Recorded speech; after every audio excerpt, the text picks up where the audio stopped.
నా మాట వినవే. మొండికేసి ప్రమాదం తెచ్చుకోకు. మీ నాన్నకి ఈ విషయం తెలిస్తే అనవసరంగా పెద్ద గొడవ అవుతుంది. అటు వాసుకి ఇటు నీకు ప్రమాదమేనే.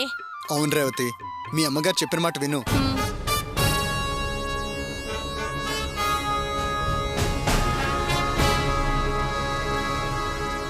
ఏయ్ వాసు,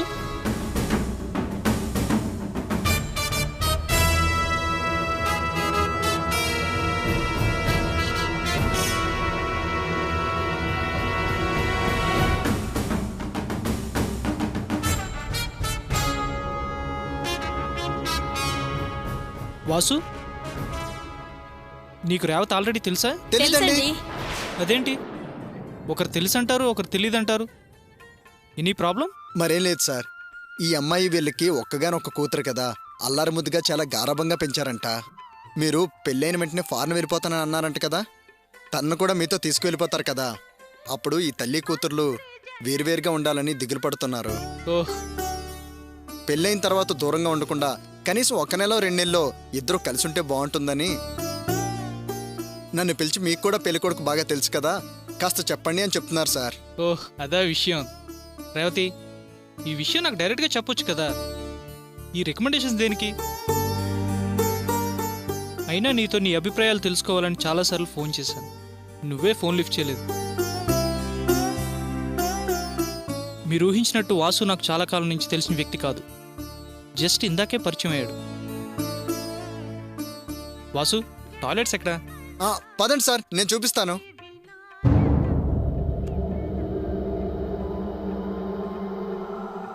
చూసి నేర్చుకోవే. వాసు ఎంత చక్కగా ఆలోచించి మసలుకుంటున్నాడో. అనవసరంగా ప్రాబ్లమ్స్ కొని తెచ్చుకోకు. కాస్త తెలివిగా ఆలోచించవే. పద, చీర మార్చుకుని రెడీ అవుదు గాని రా.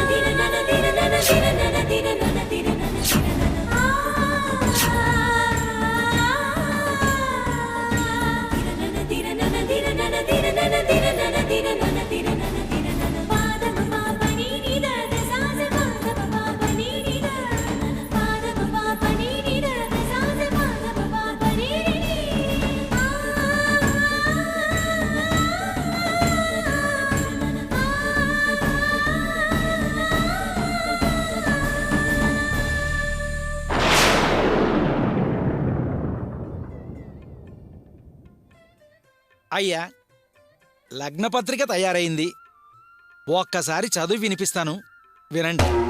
శ్రీరస్తు శుభమస్తు అవిఘ్నమస్తు వివాహ మహోత్సవ లగ్న పత్రిక స్వస్తి శ్రీ చాంద్రమాన కన్యా లగ్న కర్కాటక మిథున లగ్నమందు అనగా జూన్ 2వ తేదీ రాత్రి 8:32 శ్రీ వెంకట కృష్ణారావు మరియు వారి పుత్రుడు చిరంజీవి కళ్యాణుకు శ్రీ లంకా మాధవరావు గారి ఏకైక కుమార్తెనిచ్చి జూన్ 2వ తేదీ రాత్రి 8:32 వివాహము జరిపించుటకు పెద్దలు నిశ్చయించినారు.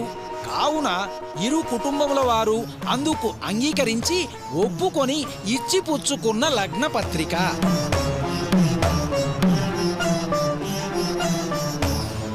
అయ్యా, తాంబూలాలు మార్చుకోండి.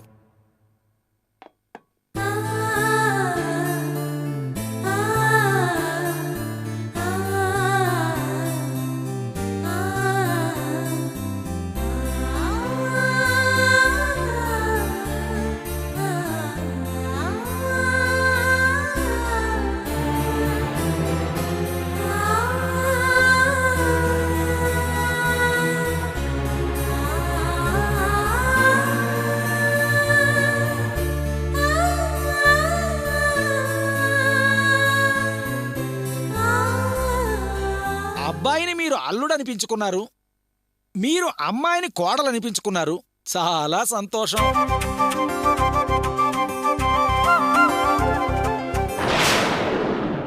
ఏంటక్క, అర్చన నాగార్జున సాగర్లో ఎక్కడుందో అడిగి తెలుసుకున్నావా?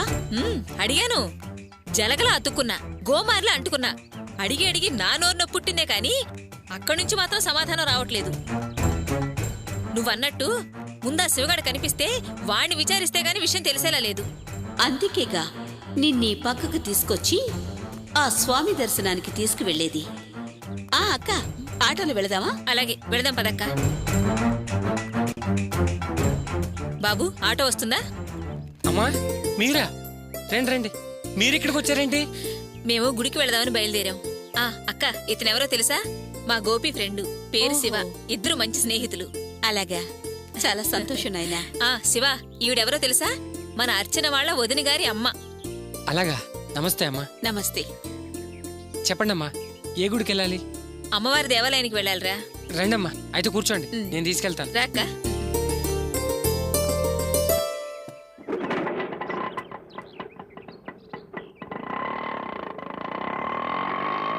బాబు ఆపు.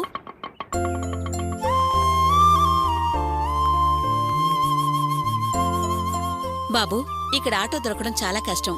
నువ్వు వెయిట్ చేస్తావా? మేము అలా గుడికెళ్ళి ఇలా వచ్చేస్తాం. అలాగేనమ్మా, మీరు వెళ్ళి దండం పెట్టుకురండి. నేను అలాగే వెళ్ళి ఓ టీ కొట్టు వస్తా. వెళ్ళండమ్మా, వెళ్ళరండి. వెంటనే వచ్చేస్తాం. అలాగేనమ్మా.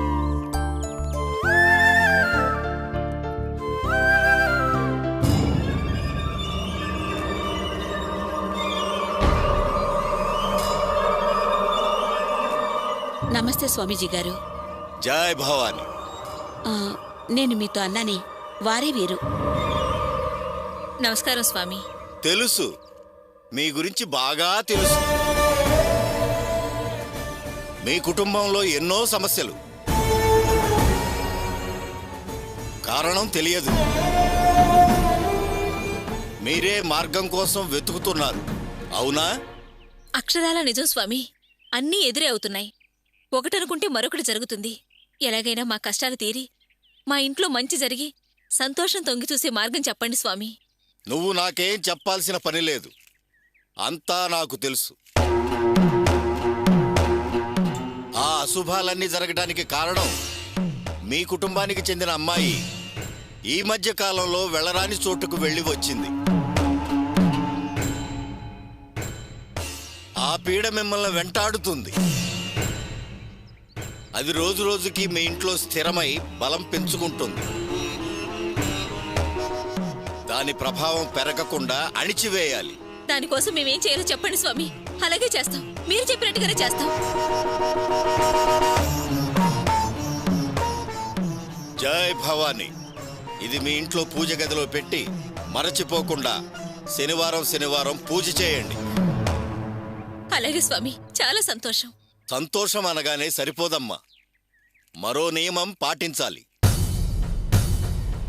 7 వారాల పాటు ప్రతివారం ఉదయం 11 ప్రదక్షిణలు చేసి ఉపవాసం ఉండి ప్రతివారం సాయంత్రం అమ్మవారికి నెయ్యాభిషేకం, క్షీరాభిషేకం చెయ్యాలి. నీ వల్ల అవుతుందా? అవుతుంది స్వామి, ఎందుకవదు? ప్రదక్షిణాలు, ఉపవాసాలు, అభిషేకాలే కదా. తప్పకుండా చేస్తాను స్వామి. ప్రదక్షిణలే అని తేలిగ్గా తీసుకోకు. శూలరక్షణతో ప్రదక్షిణాలు, రక్తధార ప్రదక్షిణలు చెయ్యాలి. ఎలా చేయాలో చెప్పండి స్వామి, తప్పకుండా చేస్తాను.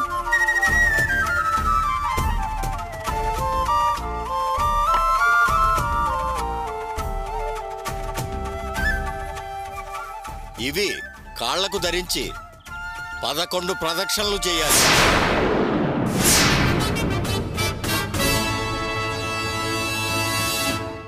అలా 7 వారాలు చెయ్యాలి. ఒక్క వారం కుంటుపడినా మళ్ళీ మొదటి నుంచి చెయ్యాలి. కుదురుతుందా? చేయగలవా? చేస్తాను స్వామి. మా కుటుంబం చల్లగా ఉండడానికి, మా కోరికలు నెరవేరడానికి ఏం చేయడానికైనా సిద్ధమే. సరే, నీ ఇష్టం. ఇవి వేసుకుని ప్రదక్షిణలు మొదలుపెట్టు. నీ రక్తం అమ్మ మనసు శాంతింపచేయాలి. ఉగ్రం తగ్గి నీ మాట నెగ్గాలి. నీ పట్టుదల మీద అమ్మవారి దయ ఆధారపడి ఉంటుంది. అలాగే స్వామి. ప్రయత్నించు.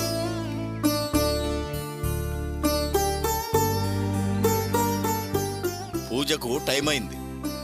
జై భవాని, జై భవాని.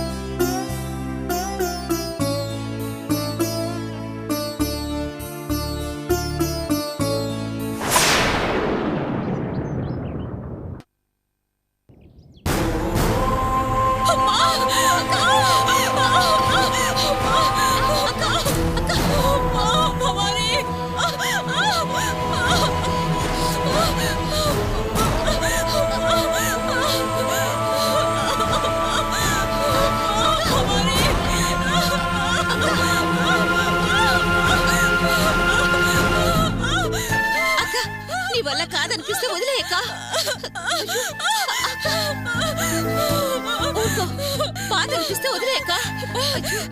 భవానీ కాపాడు తల్లి.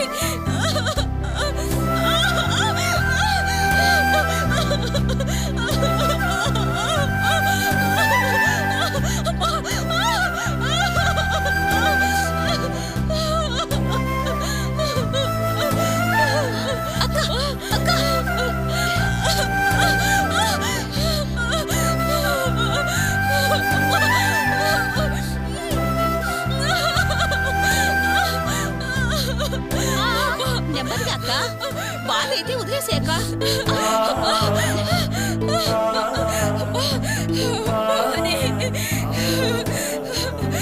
కాపాడు తల్లి. నెమ్మదిగా అక్క, అక్క బాధైతే వదిలేసేక. భవానీ భవానీ కాపాడు తల్లి. మెల్లగా అక్క, మెల్లగా. అయ్యో, నెమ్మదిగా అక్క, నెమ్మదిగా. శభాష్ అక్క, మొత్తానికి 11 ప్రదక్షిణలు నువ్వు పూర్తి చేశావు. అమ్మకి నమస్కరించు. అమ్మా తల్లి భవానీ కాపాడు తల్లి. మా ఇంటికి పట్టిన పేడ వదిలించు తల్లి.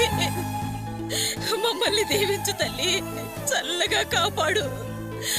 నా కుటుంబాన్ని రక్షించమ్మా. నా కొడుకు కోరిక తీర్చు.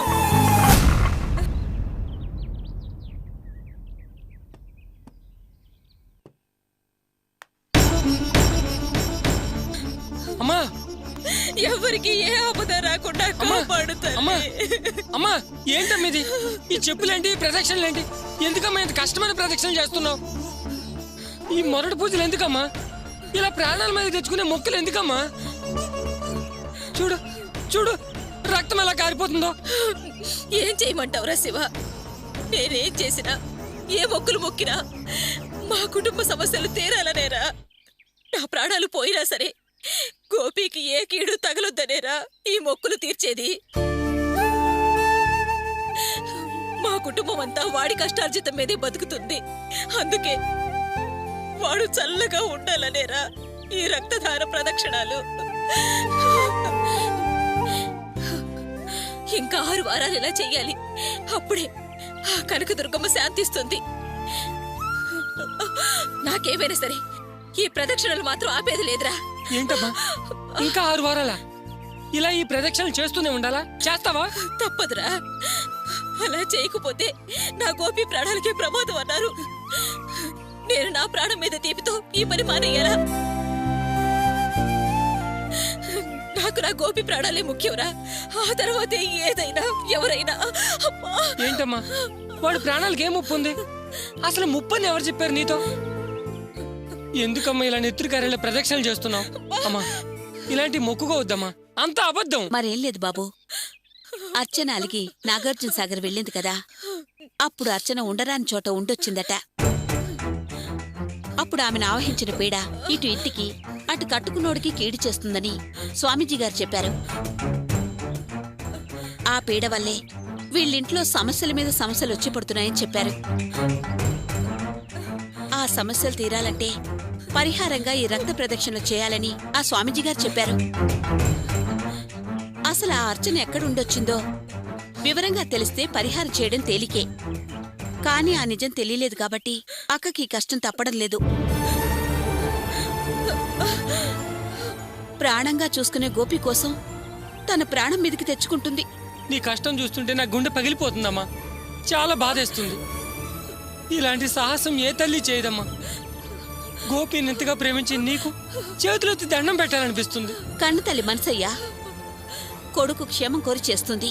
కొడుకు ఏదైనా అయితే చూస్తే ఎలా ఊరుకుంటుంది చెప్పు? అమ్మవారి అనుగ్రహం కోసం ఆమె ఆరాటం. అయినా ఇంకో 6 వారాలు చేస్తే అన్ని సమస్యలు తీరిపోతాయి. అప్పుడు అందరూ ఆనందంగా ఉండొచ్చు. కానీ ఇంకా 6 సార్లు అంటేనే భయంగా ఉంది. నా కొడుకు కోసం చేసే పని కదక్కా, నాకేం భయం లేదు. ఆనందంగా 6 వారాలు పూర్తి చేస్తాను. నువ్వు చేస్తావక్క, నువ్వు చేస్తావు. నీ పట్టుదల నాకు తెలుసక్క. అమ్మా, అర్చనమ్మ నా ప్రదేశం తెలిస్తే ఈ ప్రదక్షిణలతో పని లేకుండా ఆ స్వామీజీ పరిహారం చేస్తాడా? చేస్తాడు. ఆ ప్లేస్ తెలుసుకోవడం కోసమే కదా ఈ రక్తదార ప్రదక్షిణ. అది తెలిస్తే ఇంక ఇవెందుకు, డైరెక్ట్ గా పరిహారమే. అయితే అర్చన నాగార్జున సాగర్లో ఎక్కడుందో నేను చెప్పనా?